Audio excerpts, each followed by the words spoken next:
اعوذ باللہ من الشیطان الرجیم بسم اللہ الرحمن الرحیم کذبت ثمود المرسلین، جھٹلایا قوم ثمود نے المرسلین اللہ کے رسولوں کو۔ کب اذ قال لهم، جس وقت کہا ان کے لیے اخوہم ان کے بھائی صالح علیہ السلام نے، الا تتقون، کیا تم ڈرتے نہیں ہو، انی لکم رسول امین، بے شک میں تمہارے لیے رسول ہوں امانت دار، فاتقوا اللہ واطیعون، پس تم ڈرو اللہ تعالیٰ سے، واطیعون، اور میری اطاعت کرو، میری بات مانو، وما اسألکم، اور میں نہیں مانگتا تم سے، علیہ اس کام پر، اس دعوت پر، من اجر، کوئی بدلہ، کوئی معاوضہ، کوئی تنخواہ، ان اجری الا علی رب العالمین، میرا بدلہ نہیں ہے مگر رب العالمین کے ذمے۔ اتترکون، کیا تم چھوڑ دیے جاؤ گے، فیما ہاہنا، یہاں پر، آمینین، امن میں، فی جنات وعیون، باغوں میں اور چشموں میں، وزروع، اور کھیتیوں میں، ونخل، اور ایسی کھجوروں میں کہ طلعها حضیم، کہ جن کے جو خوشے ہیں وہ ملائم ہیں۔ کیا انہی نعمتوں میں تم چھوڑ دیے جاؤ گے، تمہیں موت نہیں آئے گی؟ وَتَنْحِتُونَ مِنَ الْجِبَالِ، اور تم تراشتے ہو پہاڑوں میں سے، بیوتن، گھر، پہاڑوں کو کریت کے تراش کے تم اپنے گھر بناتے ہو، فارہین، بڑی آسودگی اور تکلف کے ساتھ۔ فاتقوا اللہ واطیعون، پس ڈرو اللہ تعالیٰ سے اور میری اطاعت کرو، ولا تطیعوا امر المسرفین، اور نہ اطاعت کرو مسرفوں کی بات کی، حد سے تجاوز کرنے والوں کی بات کی۔ وہ کون لوگ ہیں؟ الذین یفسدون فی الارض، وہ جو فساد کرتے ہیں زمین میں، ولا یصلحون، اور وہ اصلاح نہیں کرتے۔ سورۃ الشعراء جو قرآن مجید کی 26 نمبر سورت ہے اور 19واں سپارہ ہے، اس کی آیت نمبر 141 سے 152 تک آپ کے سامنے تلاوت ہوئی ہے، آپ نے اس کا ترجمہ سماعت فرمایا۔ سب سے پہلے ربط آیات ہیں کہ ان آیتوں کا پچھلی آیتوں کے ساتھ کیا تعلق۔ تسلی کے مضمون میں قوم عاد کا ذکر گزشتہ دروس میں ہو چکا ہے، اب آج کے درس میں قوم ثمود کا تذکرہ ہے۔ یہ قوم جو قوم ثمود تھی، یہ اللہ کے نبی حضرت صالح علیہ السلام کی قوم تھی۔ یہ لوگ عاد ثانی بھی کہلاتے ہیں، قوم عاد کی دوسری نسل، عاد ثانی۔ اور جزیرہ نما جو عرب ہے، عرب کے شمال میں یہ لوگ رہتے تھے، اور جہاں نبی علیہ الصلوۃ والسلام غزوہ تبوک کے لیے گئے تھے، تو وہاں وادی تبوک جو ہے، وادی تبوک سے لے کر آگے وادی قرا تک، یہ اس کے درمیان ان کی بستیاں آباد تھیں۔ حضرت شاہ عبدالعزیز محدث دہلوی رحمۃ اللہ علیہ نے اپنی تفسیر میں لکھا ہے کہ اس علاقے میں اس قوم کی 1700 بڑی بڑی بستیاں آباد تھیں۔ اور پھر ہمارے قریب کے زمانے میں جب ترک یہاں موجود تھے، ترکوں کے زمانے میں تبوک تک ریل بھی جاتی تھی، اور وہاں پر ریلوے اسٹیشن بھی تھا جس کی عمارت تقریباً آج بھی موجود ہے۔ تو اس جگہ کا نام اب بھی مدائن صالح ہے، مدائن صالح، حضرت صالح علیہ السلام کے شہر۔ تو قوم عاد کی طرح قوم ثمود جو تھی، یہ بھی بڑی متمدن قوم تھی۔ ان کی بستیوں کے کھنڈرات اب بھی نظر آتے ہیں۔ تو قوم ثمود کے جو لوگ تھے، یہ زیادہ تر تاجر پیشہ لوگ تھے، تجارت تھی ان کی بڑی مضبوط، اور اس کے ساتھ ساتھ یہ کھیتی باڑی بھی کرتے تھے۔ بڑے مالدار قسم کے لوگ تھے، بڑے کھاتے پیتے لوگ تھے، آسودہ حال لوگ تھے۔ اور یہ لوگ اس کے ساتھ ساتھ ان کے اندر ایک فن تھا، ہنر تھا کہ یہ کمال درجے کے سنگ تراش تھے، پتھروں کو تراش کر جو ہے وہ چیزیں بنانے والے۔ تو پہاڑوں کو کھود کر نہایت ہی پر آسائش اور نقش و نگار والے مکانات بناتے تھے۔ ان کی جو صناعی ہے، ان کی جو نمونے ہیں وہ آج بھی ہندوستان کے اندر جنوبی ہندوستان میں بڑے بڑے علاقے ہیں، ایجنٹا اور آلورا، وہاں کی جو تہذیبیں ہیں وہاں آج بھی ان کے نمونے موجود ہیں۔ قوم سمود کی طرح یہ لوگ بھی اپنے مکان پتھروں کو تراش تراش کر بناتے تھے۔ مجسمہ سازی، بڑے بڑے مجسمے بنانا، یہ ان کا محبوب مشغلہ تھا۔ ان کے بنائے ہوئے جو مجسمے ہیں آج بھی عجائب خانوں کی زینت بنے ہوئے ہیں، اور مکانات ان کے جو ہیں ان کے کھنڈرات آج بھی جو ہے وہ نظر آتے ہیں۔ قوم عاد کے بعد قوم سمود نے بڑی ترقی کی، اور یہ بھی یاد رکھیں کہ حضرت نوح علیہ السلام کی جو بیٹے تھے جن سے آگے نسل چلی، ان کی قوم کے ڈوبنے کے بعد سام، حام اور یافس، تو سام ابن نوح کی اولاد میں سے یہ قوم عاد تھے، یعنی یہ سامی نسل کے لوگ تھے۔ حضرت ابراہیم علیہ السلام کا تعلق بھی اسی نسل کے ساتھ تھا۔ تو بہرحال قوم سمود جو تھی اپنے دور میں دنیاوی لحاظ سے نہایت ترقی یافتہ قوم تھی، انتہائی ترقی کے عروج پر تھی، اور ان کو دنیا کی ہر قسم کی سہولت، ہر قسم کی آسائش حاصل تھی۔ لیکن یہ لوگ عقل معاش جو تھی اس کے بام عروج پر تھے۔ پیٹ پوجا، کھانا پینا، آسائشیں، شہوتیں اور خواہشات، اس کو پورا کرنے، عقل معاش اس کے بام عروج پر تھے، مگر عقل معاد یعنی آخرت کی فکر، مرنے کے بعد کی فکر سے یکسر خالی تھی۔ اسی دنیا کو یہ خدا سمجھتے تھے، اسی کو سب کچھ سمجھتے تھے، اور آخرت پر جو ہے وہ ایمان نہیں رکھتے تھے۔ مشرک اور دہریے جو ہیں وہ تو سرے سے معاد کے منکر ہیں، مر گیا بندہ تو ختم ہو گیا، مرنے کے بعد کوئی زندگی نہیں ہے، وہ تو اس کے قائل ہی نہیں۔ تاہم جو یہود و نصارہ ہیں، عیسائی اور یہودی، اگرچہ ان کا مذہب آسمانی ہے لیکن ان کا نظریہ بھی درست نہیں۔ قرآن مجید نے ایسے لوگوں کا نقشہ کھینچا ہے۔ سورہ روم کے اندر آیت نمبر 7 میں اللہ فرماتے ہیں یعلمون ظاہرا من الحیات الدنیا وہم عن الآخرۃ ہم غافلون۔ یہ لوگ دنیا کے ظاہری حالات کو تو نہایت اچھی طرح جانتے ہیں۔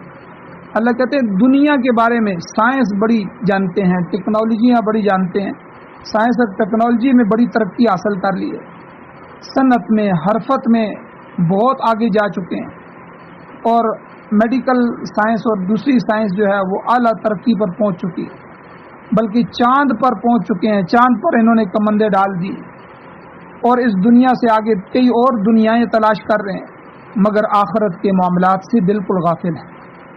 ان کو کچھ پتہ نہیں ہے کہ مرنے کے بعد بھی کوئی زندگی ہے، وہاں بھی ہم نے جانا ہے، وہاں پہنچنے کے بعد اس زندگی کا جو یہاں ہم گزار رہے ہیں اس کا پورا حساب ہمیں وہاں دینا پڑے گا۔ یعنی اس دنیا کے بعد آگے جزائے عمل کا مرحلہ آ رہا ہے، جس میں ہر عمل کی جزا، اس کا بدلہ ہمیں دیا جائے گا، اور ہر ایک کو اس کے کیے کرے گا، اس کے جو اس نے کیا دھرا ہے اس کا پورا بدلہ ملے گا۔ تو ہم دنیا میں تو بہت آگے جا چکے ہیں لیکن آخرت کی کوئی فکر نہیں۔ تو بہرحال قوم سمود جو تھی یہ بھی اپنی پوری مادی ترقی کے باوجود معاد سے، آخرت سے، قبر حشر سے، موت کے بعد کی زندگی سے غافل تھی۔ تو آج کی جو دور ہے، آج کی مادیت کے دور میں بھی آپ دیکھ لیں لوگوں کے نظریات کیا ہو چکے ہیں، بس دنیا، صبح بھی دنیا، شام بھی دنیا، رات کو سوتے ہوئے بھی دنیا، صبح اٹھتے ہوئے بھی دنیا، دنیا ہی دنیا، دنیا کے تذکرے، اللہ کا تذکرہ نہیں، اللہ کے رسول کا تذکرہ نہیں، قرآن مجید کا تذکرہ نہیں، آخرت کا کوئی تذکرہ نہیں، اور قبر حشر کا کوئی تذکرہ نہیں۔ تو بہرحال یہ قوم سمود جو تھی یہ بھی آخرت کی سے غافل تھی، تو اللہ تعالیٰ نے حضرت صالح علیہ السلام کو اس قوم کے اندر بھیجا۔ اللہ تعالیٰ ارشاد فرماتے ہیں کہ کذبت ثمود المرسلین، قوم سمود نے اللہ کے رسولوں کو جھٹلایا، انہوں نے اپنے رسول صالح علیہ السلام کی تکذیب کی، مگر یہاں یہ سمجھیں کہ کسی ایک رسول کی تکذیب تمام رسولوں کے جھٹلانے کے مترادف ہے، لہذا جس طرح پیچھے چلے آ رہا ہے اسب سابق، یہاں بھی جمع کا صیغہ استعمال فرمایا، حالانکہ قوم سمود نے ایک رسول کو جھٹلایا تو مرسلین فرمایا، کہ گویا کہ ایک رسول کو جھٹلانا پورے رسولوں کی جماعت کو جھٹلانے کے مترادف ہے۔ اور آگے فرمایا اذ قال لهم اخوهم صالح، جب کہا ان کو ان کے بھائی صالح علیہ السلام نے، تو یہاں بھائی کیوں فرمایا وہ بھی پیچھے ذکر ہو گیا کہ بھائی اس لیے کہا کہ آپ اپنی قوم کے فرد تھے، انہی کی برادری میں سے تھے، انہی کے خاندان سے ان کا تعلق تھا، اور اللہ نے ان کے سر پر تاج نبوت رکھا تو انہوں نے اللہ کا پیغام سنانا شروع کر دیا۔ اور قوم سے فرمایا الا تتقون، تم ڈرتے کیوں نہیں ہو؟ تم کفر، شرک اور معاصی اور ناپ تول کی جو اخلاقی بیماریاں ہیں ان میں مبتلا ہو، مگر اللہ تعالیٰ کی گرفت سے بے خوف ہو چکے، اللہ کے عذاب سے بے خوف ہو چکے۔ فرمایا یاد رکھو انی لکم رسول امین، میں تمہاری طرف اللہ تعالیٰ کا پیغام لانے والا رسول، یعنی پیغام لانے والا، امین اور امانت دار، میں اللہ کا ہر پیغام بلا کم و کاست، کوئی اضافہ یا کمی کیے بغیر تم تک پہنچانے پر مامور ہوں اور پہنچا رہا ہوں۔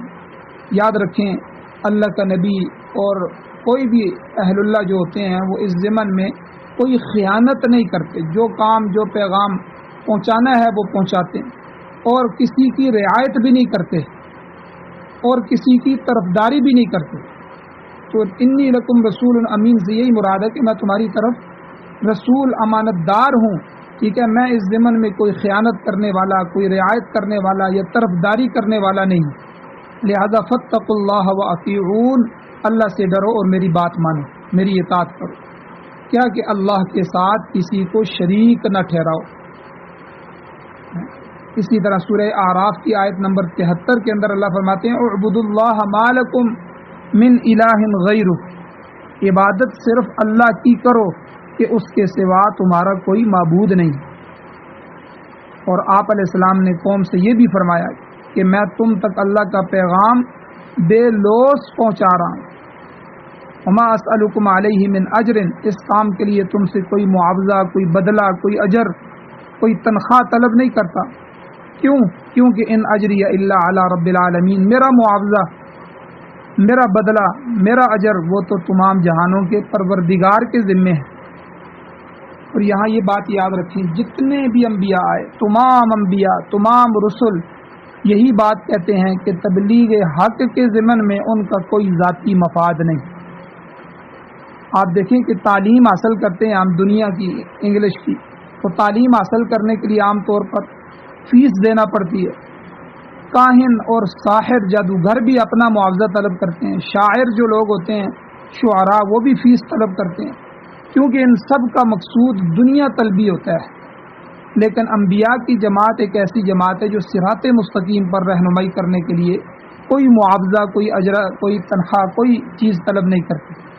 اللہ کا نبی ہمیشہ یہی کہتا ہے وَأَنَا لَكُمْ نَاصِحٌ أَمِينٌ، سورہ اعراف کی آیت نمبر جو ہے وہ 68 کے اندر، 68 کے اندر میں کہتے ہیں میں تو تمہیں نصیحت کرنے والا امانت دار ہوں۔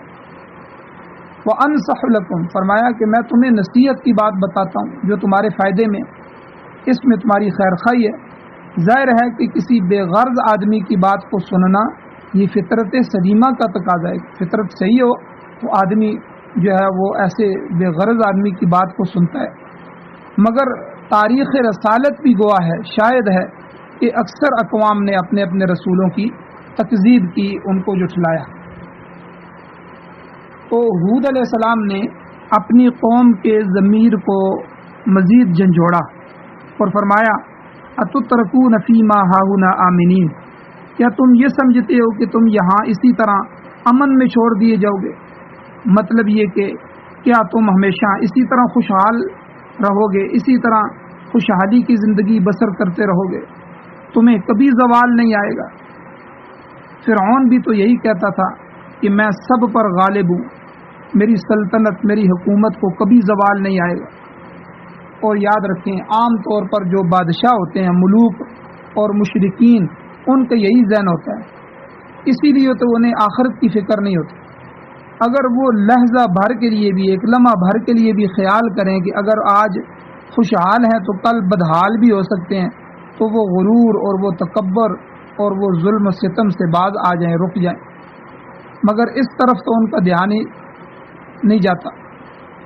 تو بہرحال ہود علیہ السلام نے کہا کہ کیا تم اسی طرح یہاں امن میں رہو گے؟ فی جنات و عیون، تمہارے باغات ہیں اور ان کو سیراب کرنے والے، ان باغوں کو پانی لگانے والے چشمے اور نہریں یہاں موجود ہیں، اور ہر طرح کی نہریں جاری ہیں. تو کیا تم خیال کرتے ہو کہ یہ اسی طرح چشمے، اسی طرح نہریں رہیں گی، اسی طرح باغات رہیں گے؟ کیا تم اس خام خیالی کے اندر مبتلا ہو کہ وزروع و نخل، تمہاری کھیتیاں اور کھجوریں بھی اسی طرح لہلاتی رہیں گی اور بار آور ہوتی رہیں گی؟ کھجوروں کے وہ درخت کے طلعھا حظیم، کہ جن کے خوشے نہایت ہی نرم ہیں. حظیم کا معنی نرم و نازک بھی ہوتا ہے، اور اسی طرح حظیم کا معنی جھکا ہوا بھی ہوتا ہے. شیخ الہند رحمۃ اللہ علیہ اس کا معنی ملائم کرتے ہیں کہ یہ نرم نرم خوشے.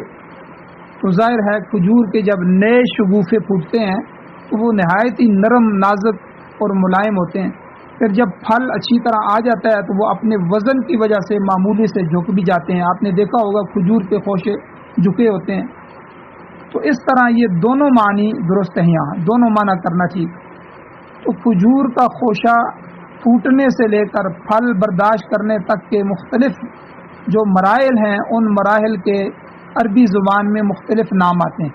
مثلا جب کھجور کا پہلا خوشہ پھوٹتا ہے تو اس کو کفری ان کہتے ہیں، کفری ان، اور اس کا اندرونی حصہ اس وقت سفید ہوتا ہے تو وہ اغریز کہلاتا ہے، اغریز. پھر جب پھل کی نمود ہوتی ہے، پھل آگے پھلدا یعنی اس میں اس کی پرورش ہونا شروع ہو جاتی ہے تو اس کو خلال کہتے ہیں، خلال. اور جب ذرا بڑا ہو جاتا ہے تو اس کو بلح کہتے ہیں، یہ بلح کہلاتا ہے. پھر جب اس کے دانے بڑے ہو جاتے ہیں تو اسے بصر کہتے ہیں، بصر. پھر جب اس میں زردی آ جاتی ہے، وہ پلاٹ سے آ جاتی ہے کھجور میں، تو وہ رطب بن جاتا ہے، رطب. اور آخر میں اگر کھجور خشک ہو جائے تو تمر کہلاتی ہے، تمر. تو بہرحال ہود علیہ السلام نے قوم سے یہ کہا کہ کیا تم یہ سمجھتے ہو کہ تمہاری کھیتیاں اسی طرح لہلاتی رہیں گی، تمہاری کھجوریں اسی طرح بار آور ہوتی رہیں گی؟ تو یہاں ایک چیز اور بھی سمجھ لیں کہ کھجور کے درخت میں اللہ تعالیٰ نے یہ عجیب و غریب حکمت رکھی ہے کہ اس میں نر اور مادہ ہوتے ہیں. نر اور مادہ. مادہ جو درخت ہوتا ہے اس کا جو خوشہ نکلنے والا حصہ جو ہوتا ہے وہ بند سا ہوتا ہے، آگے سے بند ہوتا ہے، جیسے دو جوتے آپس میں ملے ہوئے ہوں، دو جوتے آپس میں ملائیں آپ تو اس طرح. اور جب مذکر جو درخت ہوتا ہے اس کا بور جو بورا ہوتا ہے اس کا، وہ مادہ درخت کے مذکورہ حصے پر پڑتا ہے. یہ جو بند سا حصہ ہوتا ہے اس پر جب یہ بور آ کے گرتا ہے تو اس سے پیوندکاری ہوتی ہے، پیوندکاری ہو کر پھل اچھا آتا ہے. اگر نر درخت کا بور مطلوبہ جگہ نہ پہنچ سکے تو پھل ناقص رہ جاتا ہے. عرب جو ممالک ہیں اور اسی طرح دوسرے جو گرم ممالک ہیں، ہمارے ہاں جو ہے پاکستان میں سندھ وغیرہ کی طرف بھی کھجور کے درخت ہوتے ہیں، تو یہ جو گرم ممالک ہوتے ہیں ان میں کھجور نہایت ہی مفید، کارآمد اور دیر پا پھل ہے، جو بیک وقت بطور پھل کے بھی استعمال ہوتا ہے اور خوراک کے بھی استعمال ہوتا ہے. کھجور پھل کے طور پہ بھی استعمال ہوتی ہے اور خوراک کے طور پر بھی استعمال ہوتی ہے. تو قوم سمود کے پاس کھجوروں کے بکثرت باغات تھے جس کی وجہ سے وہ لوگ بڑے خوشحال تھے. اور اسی طرح ہود علیہ السلام نے قوم کو یہ بھی یاد دلایا کہ وہ تنحتون من الجبال بیوتا فارہین، کہ تم تراشتے ہو پہاڑوں میں پرتکلف مکانات. جیسے کہ میں نے پہلے عرض کیا ہے کہ قوم عاد کی طرح قوم سمود بھی فن تعمیر کی ماہر تھی. یہ لوگ پہاڑوں کو تراش تراش کر ان کے اندر نہایت ہی دیدہ زیب قسم کے نقش و نگار بنا کر جو ہے مکانات تعمیر کرتے تھے. بڑی بڑی بلڈنگیں، بڑے بڑے خوبصورت مکانات پہاڑوں کے اندر تراش تراش کے انہوں نے بنائے تھے. فرمایا یہ تمام آسائشیں، یہ تمام سہولتیں، یہ تمام آسانیاں یہ دائمی نہیں ہیں، ہمیشہ کی نہیں ہیں، یہ کسی وقت بھی ختم ہو سکتی. لہذا اے میری قوم حقیقت کو سمجھنے کی کوشش کرو. فاتقوا اللہ واطیعون، اللہ تعالیٰ کی گرفت سے، اللہ کی پکڑ سے، اللہ کے عذاب سے ڈر جاؤ اور میری بات مانو. میں تمہیں سچی بات بتاتا ہوں، دنیا کی خوشنمائی سے نکل کر آخرت کی فکر کرو کہ اسی میں تمہاری بہتری ہے. یہ دنیا اور اس کی تمام رونقیں یہ جلد ہی ختم ہونے والی. تمہاری موت کے بعد ایک دائمی زندگی، ایک ہمیشہ ہمیشہ کی زندگی، نہ ختم ہونے والی زندگی شروع ہونے والی، جہاں تمہارے یہ باغات، یہ محلات، یہ آرام اور آسائش کی چیزیں وہاں کوئی بھی کام نہیں آئے اور تم اللہ کی گرفت سے بچ نہیں سکو. تو صالح علیہ السلام نے قوم کو خبردار کیا، وَلَا تُطِيعُوا أَمْرَ الْمُسْرِفِينَ، اسراف کرنے والوں کو، حد سے تجاوز کرنے والوں کو، فضول خرچی کرنے والوں کو فالو نہ کرو، ان کی بات کو مت مانو. قوم عاد کے متعلق بھی پیچھے بیان ہو چکا ہے کہ بڑے مسرف لوگ تھے، عالی شان مکانات بنانے میں ساری زندگیاں لگا دی، بڑے بڑے مینار اور بڑے بڑے گنبد تعمیر کرتے تھے، جن سے نہ رہائش مقصود ہوتی تھی، نہ کوئی دوسرا مفید کام ہوتا تھا، بلکہ محض نمود و نمائش مطلوب ہوتی تھی کہ ہمارا جو ہے وہ ورلڈ ریکارڈ بن جائے. تو یہ بیماری اس قوم یعنی قوم سمود میں بھی پائی جاتی تھی. فضول رسم و رواج، فضول قسم کی چیزیں، لہو و لہب جو ہے کھیل تماشوں میں بے دریغ روپیہ صرف کرتے تھے، شراب نوشی کے اندر اور اسی طرح جوئے بازی، یہ دونوں چیزیں بھی عام تھیں. استقبالیوں اور دعوتوں میں یہاں بھی فضول خرچی کی جاتی ہے. اسی وزیر، امیر یا صدر کی آمد جب ہوتی ہے تو آپ دیکھیں ہمارے ملک میں بھی کہ بے شمار جھنڈیاں اور آرائشی دروازے بنائے جاتے ہیں، استقبالیہ نعروں کے بڑے بڑے بورڈ جو ہیں وہ آویزہ کیے جاتے ہیں، بڑے بڑے یعنی لاکھوں کروڑوں روپے جو ہیں وہ کسی کے استقبال میں لگا دیے جاتے ہیں. آپ دیکھیں ہمارے جو ہے ملک میں کرکٹ ہے اور کئی دوسری گیمیں ہیں جن کا کوئی فائدہ نہیں ہے، لیکن کروڑوں اور اربوں روپے کا بجٹ جو ہے وہ اس میں لگا دیا جاتا ہے. اور اسی طرح علاقے بھر کو دلہن کی طرح سجایا جاتا ہے، رنگ برنگے کمکمے سڑکوں پر سمائے جاتے ہیں. یہ سب فضول خرچی ہے اور حرام کام ہے. یہی رقم اگر غریبوں پر خرچ کی جائے، محتاجوں کی بحالی پر خرچ کی جائے تو کتنا فائدہ ہو. بھوکوں کو کھانا کھلانے کے لیے اور ننگوں کے جو ہے وہ تن پوشی کا بندوبست ان سے کیا جا سکتا ہے. یا پھر بے گھر جو لوگ ہیں، کتنے لوگوں کے گھر نہیں ہیں، بے گھر لوگوں کے لیے گرمی اور سردی سے بچاؤ کے لیے سایہ مہیا کیا جا سکتا ہے. مگر اس فضول خرچی کو کون روکے گا؟ عمراء جو ہیں، امیر لوگوں کی دیکھا دیکھی غریب لوگ بھی جو ہے وہ شادی کی رسومات میں بڑھ چڑھ کر حصہ دیتے ہیں. نہ امیر غریبوں کا خیال کرتے ہیں اور نہ غریب اپنی حیثیت پر نظر رکھتے ہیں. نام و نمود کی ایک دوڑ لگی ہوئی ہے کہ میری ناک کٹ نہ جائے، میری عزت میں کمی نہ آ جائے، اور قرضوں پر قرض لے کر جو ہے وہ شادیاں اور غمیاں بکھائی جا رہی. یہی اسراف ہے جو پرانی قوموں میں بھی پایا جاتا تھا اور آج بھی موجود ہے. حضرت صالح علیہ السلام نے اپنی قوم کو اس اسراف سے منع فرمایا اور کہا کہ ان مسرفوں کی، ولا تطیعوا امر المسرفین، ان حد سے تجاوز کرنے والے فضول خرچوں کی، رسم و رواج کے اوپر خرچ کرنے والوں بے فضول قسم کے لوگوں کی بات کو نہ مانو. اور مسرف کون سے لوگ ہیں اس کی تعریف بھی آگے قرآن نے فرمائی. مسرف لوگ وہ ہیں الذین یفسدون فی الارض، جو فساد فی الارض کرتے ہیں، زمین میں فساد برپا کرتے ہیں. ولا یصلحون، اصلاح نہیں کرتے. ظاہر ہے کہ اصلاح معاشرہ تو نیکی کے ذریعے ہوتا ہے، غریب پروری اور عدل و انصاف سے جو ہے وہ معاشرے کی اصلاح ہوتی ہے، نہ کہ جوا بازی اور شراب نوشی، اس کے ذریعے تو معاشرے کی اصلاح نہیں ہو سکتی. تمام برے کام جو ہیں یہ فساد کی بنیاد بنتے ہیں. یاد رکھیں، جتنی بھی برائیاں ہیں، جتنی بھی حرام کاریاں ہیں، جتنے بھی غلط کام ہیں جو شریعت نے حرام قرار دیے ہیں، یہ تمام کام جو ہیں یہ فساد کی بنیاد ہے. امام بیضاوی رحمۃ اللہ علیہ مفسر قرآن وہ فرماتے ہیں کہ اخلال بالشرائع یعنی قوانین خداوندی کی خلاف ورزی، یہ فساد فی الارض ہے. مشرک لوگ، کافر لوگ اور منافق قسم کے لوگ فساد فی الارض کے مرتکب ہوتے ہیں۔ صالح علیہ السلام نے بھی یہی بات کی، اپنی قوم کو سمجھایا کہ دیکھو مسرفوں کی بات نہ مانو، وہ خدا کا قانون توڑ کر زمین میں فساد کا موجب بنتے ہیں، لو و لہب کو فروغ دے رہے ہیں، رسومات بد جو ہیں بری رسومات کے اندر پڑے ہوئے ہیں، بدعات کو آگے بڑھا رہے ہیں، فوٹوگرافی جو ہے اس کو اپنی زندگی کا اوڑھنا بچھونا انہوں نے بنا لیا۔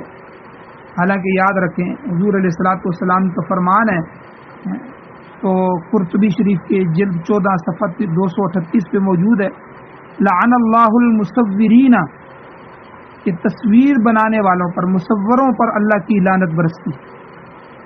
یہ اسراف ہی تو ہے اور یہی فساد فی الارض۔ سورۃ الاعراف میں حضرت شعیب علیہ السلام کے یہ الفاظ بھی موجود ہیں جو انہوں نے اپنی قوم سے کہے تھے، وَلَا تُفْسِدُوا فِي الْأَرْضِ بَعْدَ إِصْلَاحِهَا، آیت نمبر 85 کے اندر سورہ اعراف میں، کہ لوگوں زمین میں امن قائم ہو جانے کے بعد، بعد اصلاحها، زمین کی اصلاح کے بعد اس میں فساد نہ کرو۔ بہرحال صالح علیہ السلام نے قوم کو اسراف سے منع فرمایا، زمین میں فساد پھیلانے سے منع کیا۔ اب آپ کی اس تقریر کے بعد قوم نے جواب کیا دیا، اگلی آیات میں انشاءاللہ اس کو بیان کیا جائے گا۔ اللہ تعالیٰ